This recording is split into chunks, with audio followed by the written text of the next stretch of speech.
श्री सद्गुरु महाराज की जय। श्री सद्गुरु महाराज की जय। श्री सद्गुरु महाराज की जय। तूने जरूर कुछ बचा रखा है। हजरत मोहम्मद साहब का प्रसंग मोहम्मद साहब का है।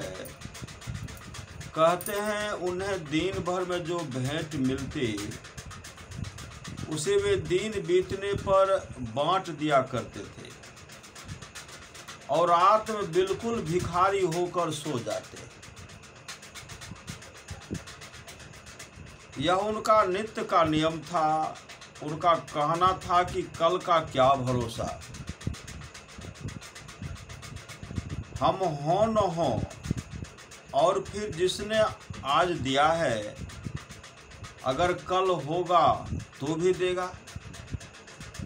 जिंदगी भर तो यह नियम निभाया, किंतु जब उनके आखिरी दिन करीब आए, चिकित्सकों ने कह दिया कि अब वे बचेंगे नहीं, तो उनकी पत्नी ने सोचा कि आज की रात धोखे की है। हो सकता है कि मौके बेमौके दवा दारू की जरूरत पड़े, अतः 5 रुपये छिपा कर रख दिए।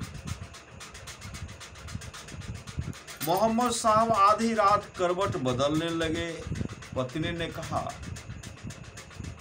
कुछ बेचैनी है, कोई तकलीफ है, दवा का इंतजाम करो, वैद्य को बुलाऊं।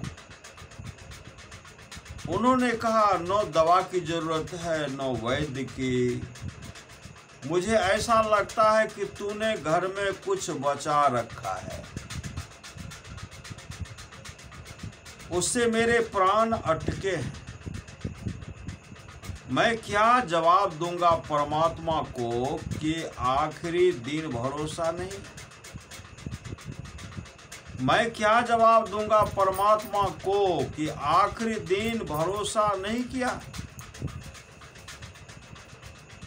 पत्नी तो बहुत घबराई। जल्दी से उसने 5 रुपये लाकर कहा कि मैंने जरूर बचा लिए, मुझे क्षमा करें।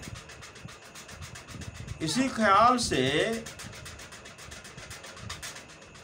ख्याल से कि कब जरूरत पड़ जाए, वक्त बेवक्त बीमारी और बुढ़ापे की हालत में मोहम्मद साहब बोले, तुम अति भोली हो। जीवन भर मेरे साथ रहकर भी एक छोटी सी बात नहीं समझ पाई कि हम रोज ही बांटते रहे, पर इतने दिन बीत गए, जीवन में कभी कमी का अनुभव नहीं हुआ। जो दिन भर में हमें देता रहा है वह रात बिरात क्यों नहीं देगा? उस सर्वशक्तिमान और सहज दयालु के लिए क्या कठिनाई है? जाओ इसे जल्दी बांट दो।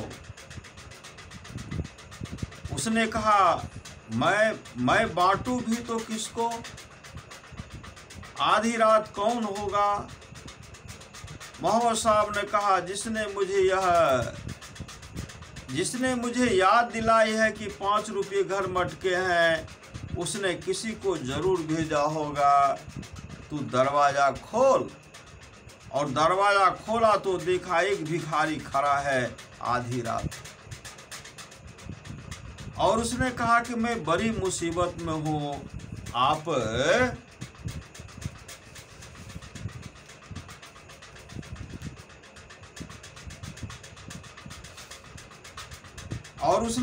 मैं बड़ी मुसीबत में हूं। अपना गांव जा रहा था कि रास्ते में मुझे लुटेरों ने लूट लिया। मुझे अगर 5 रुपये मिल जाए तो मैं अपने गंतव्य स्थान पर पहुंच जाऊं। ये 5 रुपये उस भिखारी को पत्नी ने दे दिए। वे 5 रुपये उस भिखारी को पत्नी ने दे दिए। मोहम्मद साहब ने चादर ओढ़ ली, उनके प्राण छूट गए। श्री सद्गुरु महाराज की जय।